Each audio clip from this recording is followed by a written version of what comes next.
नमस्कार, मैं रवीश कुमार। अमेरिका में 80 लाख से अधिक लोगों ने युद्ध के विरोध में सड़कों पर उतरकर एक सवाल का जवाब दे दिया कि युद्ध के समय में ही युद्ध का विरोध होना चाहिए और सरकार का विरोध करना चाहिए। ईरान में सत्ता परिवर्तन हो गया है, हम ईरान का तेल लेना चाहते हैं।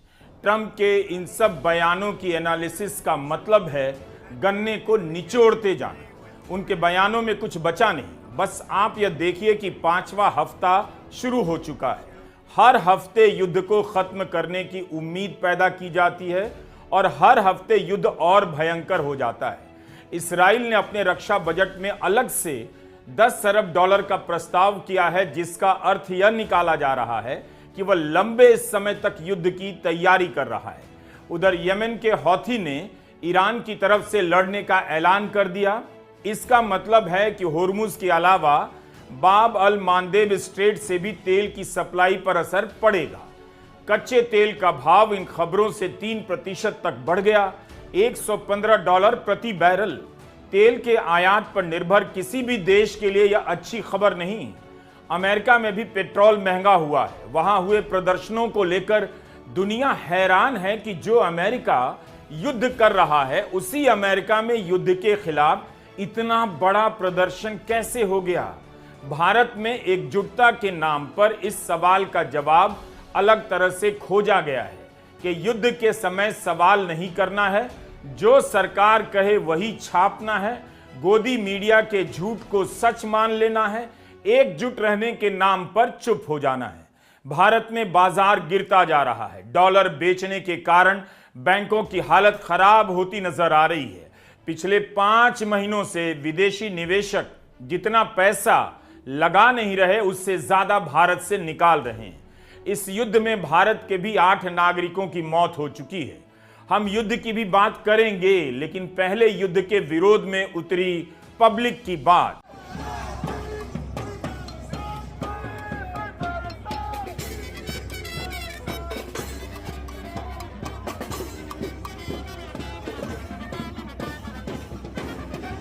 अट्ठाईस मार्च को अमेरिका के 50 राज्यों के 3300 जगहों पर पूरे उत्साह के साथ लोगों ने ईरान पर हमले का विरोध किया।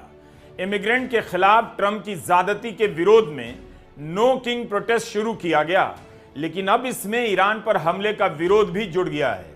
यही कारण है कि इस बार के नो किंग प्रोटेस्ट में शामिल लोगों की संख्या जून के नो किंग प्रोटेस्ट से भी 60% से ज्यादा रही। दावा किया गया कि 80 लाख से अधिक लोग शामिल हुए। आयोजकों का कहना है कि आधे प्रदर्शन उन इलाकों में हुए जिन्हें रिपब्लिकन पार्टी का गढ़ माना जाता है। इस प्रदर्शन में आए लोग मानते हैं कि ईरान पर हमला गलत है, उसे रोकना चाहिए और शांति की बहाली होनी चाहिए। प्रदर्शन करने वालों ने विरोधियों को कुचलने की ट्रंप की नीति, उनकी भाषा, उनके अहंकार को भी निशाने पर लिया। ट्रंप भी प्रेस को गाली देते हैं कि युद्ध का विरोध कर रहा है, अमेरिका की हार की खबरें लिख रहा है, टीवी चैनलों के लाइसेंस रद्द करने की धमकी दी गई। लेकिन उसी अमेरिका में लाखों लोगों ने सड़कों पर उतरकर प्रदर्शन किया। कितनी साहस की बात है। आपने नोट किया होगा कि बातचीत की पहल की बात अब पीछे जाने लगी है। ट्रंप की नई डेडलाइन 6 अप्रैल को खत्म होगी, लेकिन बहुत तत्परता नजर नहीं आ रही। किसी भी युद्ध में केवल बमों का ब्यौरा महत्वपूर्ण नहीं होता, यह भी होता है कि उस समय उस देश की जनता युद्ध को किस नजरिए से देख रही है और बोल रही है या नहीं। इस्राइल में भी लोगों ने सड़कों पर उतरकर युद्ध का विरोध किया है। यह इस्राइल के अखबार का पहला पन्ना है। 19 मार्च की हेडलाइन देखिए, लिखा है लोगों का मोराल डाउन है। अखबार कितना शातिर है। हेडलाइन में तस्वीर है इस्राइल में युद्ध के विरोध में प्रोटेस्ट हुआ और लिखा है मोराल डाउन है, लेकिन पहले पन्ने पर मोराल को लेकर कुछ भी नहीं। ईरान के बारे में लिखा है कि उसके नेता युद्ध को खींचना नहीं चाहते, लेकिन कॉम्प्रोमाइज करने की कोई जल्दी भी नहीं।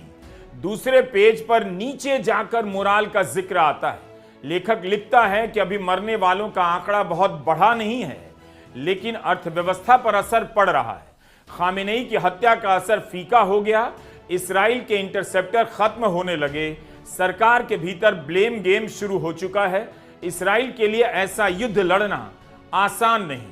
हारिस के इस लेख के अनुसार लोग वाशिंगटन और जेरूसलम दोनों ही जगहों पर बलि का बकरा खोज रहे हैं।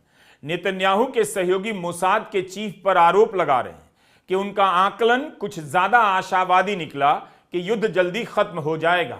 बहुत सावधानी से और ध्यान से खबरों को पढ़ना चाहिए, सुनना चाहिए। भारत में लोग अमेरिका के विशालकाय प्रदर्शनों के लॉजिक को शायद ना समझ पाएं। युद्ध के समय एकजुटता के नाम पर लोग अपने आप चुप्पी ओढ़ लेते हैं और सरकार भी मौका देखकर थोप देती है। अगर आप इस पैमाने से प्रधानमंत्री मोदी का बयान सुनेंगे तो आपको समझ आएगा कि संकट के नाम पर एकजुटता का मतलब क्या है। यही कि संकट की बात नहीं करनी है, किसी की गलती का नतीजा हो सकता है, इस पर चुप रहना है, और धैर्य का मतलब है संकट को चुपचाप सहना है। मैं देशवासियों से फिर से कहूंगा, हमें शांत मन से, धैर्य के साथ, एकजुटता के साथ, मिलजुल करके इस संकट का सामना करना है। ये पूरे विश्व में परेशानी पैदा करने वाला संकट है। हमें अपने देश की सबसे ज्यादा चिंता करने है, और यही हम भारतीयों की सबसे बड़ी ताकत है।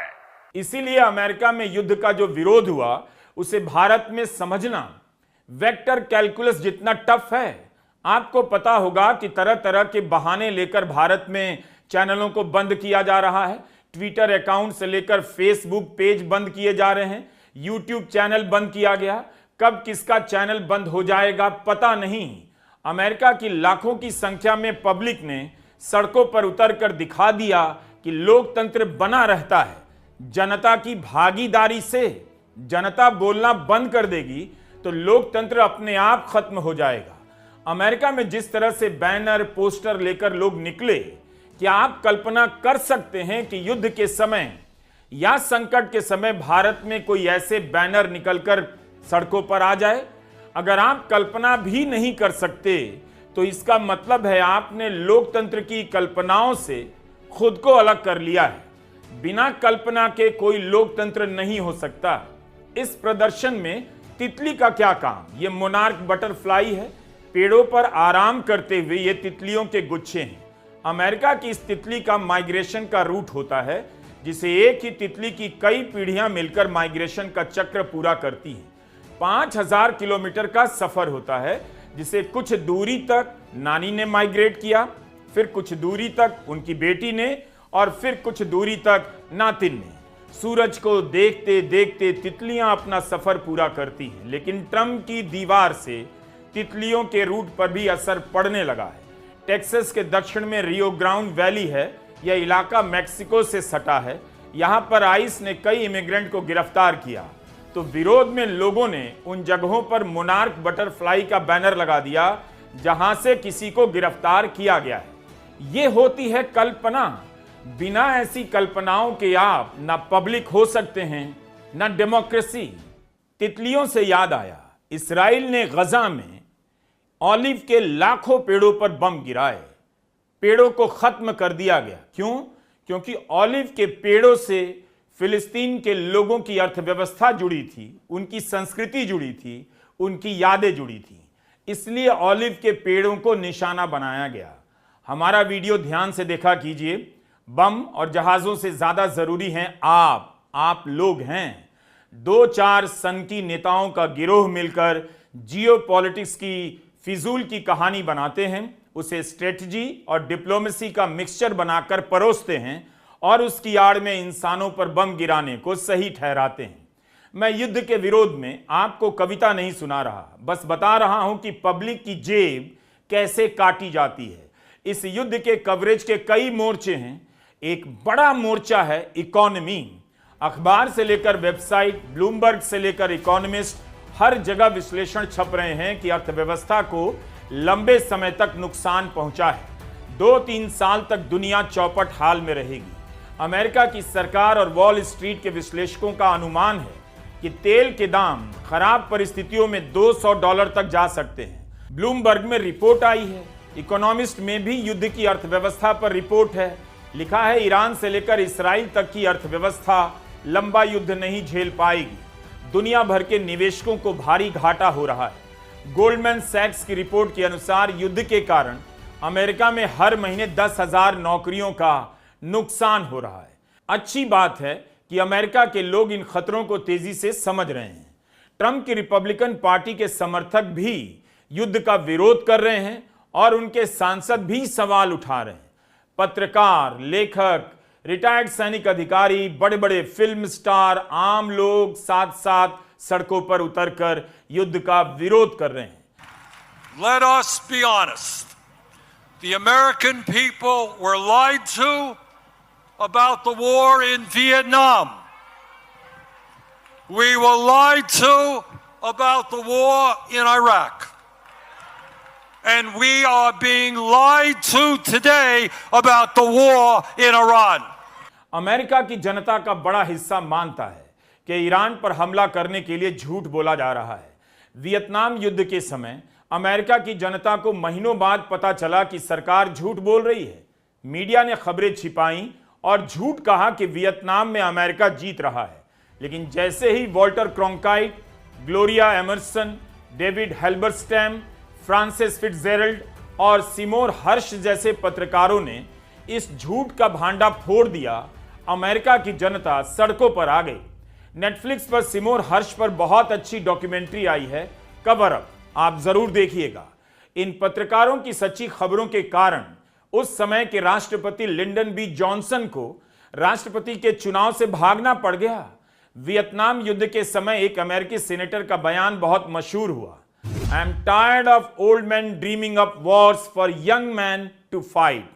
फिर से उसी अमेरिका में 80 साल के ट्रंप एक नहीं कई युद्धों के सपने देख रहे हैं और अमेरिकी सैनिकों को मोर्चे पर भेजना चाहते हैं। बोलना पड़ता है, अगर गलत है तो उसी समय गलत कहना पड़ता है। पोप लियो 14 ने कहा कि जो लोग युद्ध शुरू करते हैं, यीशु उनकी दुआ नहीं सुनते, उनके हाथ खून से सने होते हैं। भले पोप की कोई ना सुन रहा हो, मगर वो युद्ध के विरोध में लगातार बोल रहे हैं, जबकि हैं अमेरिका के। उनका असर भले ना होता हो, लेकिन अमेरिका के युद्ध सचिव पीट हेग्सेथ को पेंटागन में प्रार्थना सभा का संचालन क्यों करना पड़ा? कुछ तो असर हुआ होगा। प्रार्थना में हेग्सेथ कह रहे हैं कि जिन पर कोई दया नहीं रखनी चाहिए, उनके खिलाफ भीषण हिंसा हो सकता है हेग्सेथ पोप को सुना रहे हों, मगर याद रखने की जरूरत है, कई दिनों से पेंटागन ने प्रेस ब्रीफिंग नहीं की है। इसी पेंटागन पर वियतनाम युद्ध में भी सच्चाई छिपाने के आरोप लगे, सही भी साबित हुए। वियतनाम युद्ध के विरोध में उतरी जनता को भी उस समय देशद्रोही कहा गया। बाद में वो जनता ज्यादा देशभक्त साबित हुई। बात है कि इस आंदोलन की भी आलोचना की जा सकती है, नो किंग प्रोटेस्ट की, कि उसमें कौन लोग हैं, उनकी क्या विचारधारा है। लेकिन क्या यह बड़ी बात नहीं कि लोग युद्ध और ट्रंप का विरोध करने सड़कों पर निकले हैं और 80 lakh. Energy. We don't want to cause conflict. We don't want to, sometimes I could meet energy with energy, but today the goal is... white house की प्रवक्ता ने इसे लेकर जो कहा, अब उसे भी नोट कर लीजिए। कहा कि 28 मार्च का प्रदर्शन ट्रंप डिरेंजमेंट थेरेपी सेशंस के समान था। मतलब इन प्रदर्शनों से राष्ट्रपति का कुछ नहीं बिगड़ेगा, लेकिन अगर आप सड़क पर उतरकर अपनी भड़ास निकालना चाहते हैं तो निकाल लीजिए। प्रवक्ता का कहना है कि जिन लोगों को ट्रंप में भूत दिखाई देता है, जो ट्रंप से ऑब्सेस्ड हैं, हर समय उनके विरोध में रहते हैं, उन लोगों के लिए नो किंग्स का प्रदर्शन थेरेपी सेशन है और कुछ नहीं। प्रदर्शन करने वाले को ही बीमार बताया जा रहा है, जबकि उसमें ट्रंप को वोट देने वाले भी शामिल हैं। एक बार पावर मिल जाए तो अपने वोटर और समर्थक को भी दुत्कार दिया जाता है और यह दुनिया भर में होता है। दुनिया भर में पावर का पूरा ढांचा बदल गया। चुनाव के बाद पब्लिक की औकात बची नहीं, संस्थाएं भी पब्लिक का साथ नहीं देती, वोट के लिए जेब में 10,000 रुपए डाल देती हैं। लेकिन इसके बाद भी अमेरिका में पब्लिक है, सड़कों पर उतरकर नारे लगा रही है। नो किंग्स प्रोटेस्ट के आयोजक ने CNN से कहा कि हम ऐसी जगह बनाना चाहते थे जहां आम अमेरिकी एक अमेरिकी होने के अपने अधिकार को एक सुरक्षित जगह में अभ्यास कर सके। अभ्यास। युद्ध के 1 महीने के भीतर अमेरिका ने इतना बड़ा प्रोटेस्ट करके दिखा दिया कि जिस देश के राष्ट्रपति एक ही भाषण में ग्रीनलैंड, वेनेजुएला, ईरान और क्यूबा को कब्जाने की बात करते हैं, उसी देश की जनता इसी तरह की नीतियों को बकवास मानती है, खूंखार मानती है, मानवाधिकार विरोधी मानती है और साथ साथ विरोध भी करती है। And Cuba's next, by the way, but pretend I didn't say that, please. Pretend I didn't say that. Please, please, please, media, please disregard that statement. Thank you very much. Cuba's next. जब कभी युद्ध से जुड़ी बड़ी घटना हो, इस बात पर भी नजर रखिए कि उन देशों की जनता को कैसे टारगेट किया जा रहा है और उनकी जनता सरकारों को लेकर, युद्ध को लेकर क्या बोल रही है। आपको लगेगा ट्रंप को पब्लिक से फर्क नहीं पड़ता है। यह बात किसी भी देश की पब्लिक के लिए खतरनाक है। जब पब्लिक जागती है, सड़क पर उतरती है, तो उससे सरकारों को फर्क पड़ता है। तभी तो ट्रंप को बंकर बनवाने पड़ रहे हैं, ऐसा बंकर जिस पर ड्रोन से हमला ना हो पाए, जिसके शीशे बुलेट प्रूफ के बताए जा रहे हैं। यह बंकर उस बॉल रूम के नीचे बनाया गया है जिससे ट्रंप $300 मिलियन की लागत से बनवा रहे हैं, ताकि नाच गाना वहां हो सके। एयरफोर्स वन में इतना बड़ा फोटो लेकर आने की क्या जरूरत थी? अप्लाई और भेजा, इसलिए कि इसी तरह की फालतू हरकतों से ट्रंप कंटेंट की सप्लाई करते हैं, ताकि बम से मारे गए किसी की तस्वीर ना छपे और उनकी ऐसी हरकतों को देख पब्लिक हा हा एंड ही करे। इस बॉल रूम को लेकर न्यूयॉर्क टाइम्स में एक डिजाइनर, एक अर्बन प्लानर और एक आर्किटेक्ट ने इसके निर्माण की आलोचना की। लिखा कि इसमें नकली खिड़कियां लगाई गई हैं, खंबे व्यू को खराब करते हैं, ऐसी सीढ़ियां हैं जो कहीं नहीं जाती, जरूरत से ज्यादा बड़ी छत है। अब इस रिपोर्ट पर ट्रंप की प्रेस सचिव नाराज हो गई, कह रही हैं अर्बन प्लानर और डिजाइनर क्या हमको बताएंगे बॉलरूम कैसे बनाना है? इस प्रसंग से आपको दिल्ली में सेंट्रल विस्टा प्रोजेक्ट की याद तो नहीं आ गई? जल्दी भूल जाइए, ट्रंप अपना इंतजाम तो कर ले रहे हैं, लेकिन आपका क्या होगा जनाबे आली? And the ballroom essentially becomes a shed for what's being built under the military, including from drones and including from any other thing.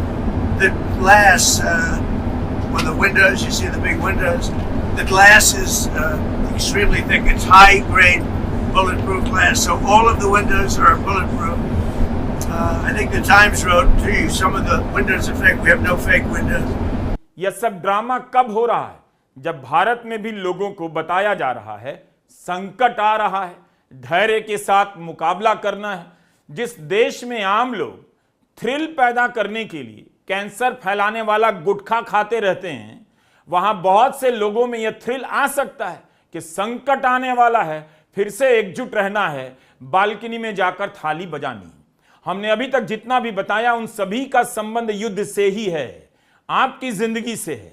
Israel और अमेरिका ने ईरान को भीतर से कितना खोखला कर दिया, इसका सही अंदाजा मुश्किल है, लेकिन जिस तरह से ईरान जवाब दे रहा है उससे दो ही बातें लगती हैं कि उसके पास अभी लड़ने के लिए बहुत मिसाइलें हैं, या वह आखिरी लड़ाई की तरह जो भी है, जितना भी है, उनका इस्तेमाल किया जा रहा है। ईरान ने कहा कि अगर अमेरिका का युद्धपोत अब्राहम लिंकन उसकी रेंज में आ गया तो हम आयरिस डेना के शहीदों के खून का बदला लेंगे, उस पर मिसाइलों से हमला कर देंगे। दूसरा, युद्धपोत जेराल्ड फोर्ड क्रोएशिया लौट गया है, जहां उसकी मरम्मत हो रही है। इसकी लॉन्ड्री में आग लगने की खबर उड़ी, मगर साफ होने लगा कि ईरान के हमले से यह क्षतिग्रस्त हुआ लगता है। अमेरिका अपने हथियारों को लेकर बहुत संवेदनशील है, उनके गिरने पर साफ साफ स्वीकार नहीं करता, फ्रेंडली फाइट, फ्रेंडली फायर की बात करता है। ईरान ने सऊदी अरब के प्रिंस सलमान एयरफोर्स बेस पर अमेरिका के E-3 अवाक्स को बर्बाद कर दिया। इस विमान को फ्लाइंग रेडार कहा जाता है, जिसकी कीमत $300 मिलियन बताई जाती है। इसके जरिए किसी भी तरफ से आ रहे विमान को बहुत पहले से डिटेक्ट कर लिया जाता है और उसे दाग दिया जाता है। युद्ध शुरू होने से पहले अमेरिका ने खाड़ी में ऐसे 6 विमानों की तैनाती की। इंटरनेट पर चल रही तस्वीरों में देखा जा सकता है कि इसकी पूंछ का हिस्सा विमान से अलग हो गया है, लेकिन इसकी पुष्टि नहीं की गई, खंडन ही किया गया। तब भी कई न्यूज संस्थानों ने इसे लेकर खबरें छापी हैं। हथियारों के जानकार बता रहे हैं कि यह हमला वाकई हुआ है और अमेरिका के लिए बड़ी क्षति है। प्रिंस सलमान बेस पर हुए हमले में 10 सैनिक भी घायल हुए, जिनमें 2 गंभीर बताए जा रहे। इस हमले में विमानों में तेल भरने वाले 5 विमानों को भी नुकसान पहुंचा है। मीडिया रिपोर्ट में इस तरह के विश्लेषण छप रहे हैं कि अभी तक अमेरिका को $3 अरब के विमानों का नुकसान हो चुका है, जबकि इकोनॉमिस्ट की रिपोर्ट है ईरान युद्ध के चलते पहले के मुकाबले रोजाना तेल की बिक्री से दुगनी कमाई कर रहा है। ईरान से तेल पर प्रतिबंध अस्थायी रूप से हटा है तो ईरान की कमाई बढ़ी, लेकिन स्टील और लोहे का काम बंद होने के कारण उसे $7 अरब का नुकसान हो सकता है। स्ट्रेट ऑफ होर्मुज के एंगल से देखें तो ईरान सब पर भारी पड़ता है, लेकिन इसके बाद भी ईरान का अपना नुकसान कम नहीं लगता। ईरान की रणनीति से एक बात साफ है, ईरान ने बातचीत बंद नहीं की लेकिन हमला भी नहीं रोका। ईरान के भीतर एक और राय तेजी से जगह बना रही है कि परमाणु विकल्प का रास्ता चुन लिया जाए। वहां की संसद में एक बिल पेश किया गया कि परमाणु अप्रसार संधि एनपीटी से ईरान अलग हो जाए। संसद की नेशनल सिक्योरिटी कमीशन के प्रवक्ता इब्राहिम रेजाई ने ट्विटर पर लिखा कि इस ट्रीटी में बने रहने का हमारे लिए कोई मतलब नहीं, क्योंकि इससे हमें कोई फायदा नहीं हुआ। अमेरिका ने ईरान की 2 यूनिवर्सिटी पर बम गिरा दिया। जवाब में ईरान ने कहा अगर अमेरिका ने माफी नहीं मांगी तो खाड़ी के देशों में अमेरिका की यूनिवर्सिटी को भी टारगेट किया जाएगा। तेहरान में Iran university of science and technology पर और इस्फहान यूनिवर्सिटी ऑफ टेक्नोलॉजी पर बम गिरे हैं। सरकार का कहना है कि कई यूनिवर्सिटी और कॉलेजों पर हमला हुआ है। ईरान के स्टील प्लांट पर भी हमला हुआ, परमाणु ठिकानों पर भी। अमेरिका की मिसाइल से ईरान में जिम पर हमला हुआ, जिसमें आम नागरिक भी मारे गए हैं। ईरान में स्कूलों कॉलेजों पर हमला हुआ, अस्पतालों पर बम गिरे, रिहायशी इलाकों में इमारतों पर ऐसे बम गिराए जा रहे हैं जो एक ही बार में पूरी इमारत को ढहा देते हैं। सेना के टारगेट को खत्म करने के नाम पर पूरे के पूरे अपार्टमेंट जमींदोज किए जा रहे हैं। ईरान ने एक साथ इसराइल, कुवैत, सऊदी अरब, संयुक्त अरब अमीरात, बहरीन, इराक और जॉर्डन पर हमला किया है। कुवैत में वाटर प्लांट पर हमला किया है। इस हमले में एक भारतीय की मौत भी हुई है। कितना नुकसान हुआ इसका अंदाजा नहीं मिल रहा। जिस प्लांट पर हमला हुआ बताया जाता है कि वहां से 40% पानी की सप्लाई होती है। जिस तरह खबरों में शांति है, लगता है नुकसान मामूली हुआ या किसी को पता नहीं। पिछले एक हफ्ते में कुवैत के एयरपोर्ट पर 2 बड़े हमले हुए। एक हमले में तेल के टैंकरों पर धमाके हुए और दूसरे हमले में रेडार को नुकसान पहुंचा। ईरान ने बहरीन और यूएई के एल्यूमिनियम प्लांट पर हमला किया। कहा इनका संबंध अमेरिकी सेना और एरोस्पेस सेक्टर से है। एमिरेट्स ग्लोबल एल्यूमिनियम ने अपने बयान में कहा है कि अल तवीला साइट को काफी नुकसान हुआ है। यह साइट अबू धाबी के खलीफा इकोनॉमिक जोन में है। यह भी कहा जा रहा है कि अगर यूएई इस लड़ाई में कूदा तो ईरान दुबई और अबू धाबी को तबाह कर देगा। युद्ध ने यूएई के बाजारों से $120 अरब साफ कर दिया, ऐसे विश्लेषण छप रहे हैं। युद्ध के बाद से दुबई इंडेक्स 16% गिर चुका है। अबू धाबी इंडेक्स के मुकाबले दुगनी गिरावट है। यूएई में 18,400 से अधिक फ्लाइट कैंसिल हो चुकी है। ईरान बार बार कह रहा है इस युद्ध में यूएई सक्रिय रोल निभा रहा है, इसलिए उस पर हमला जारी रहेगा। एक महीने में यूएई ने 429 मिसाइलें और 1914 ड्रोन इंटरसेप्ट किए हैं।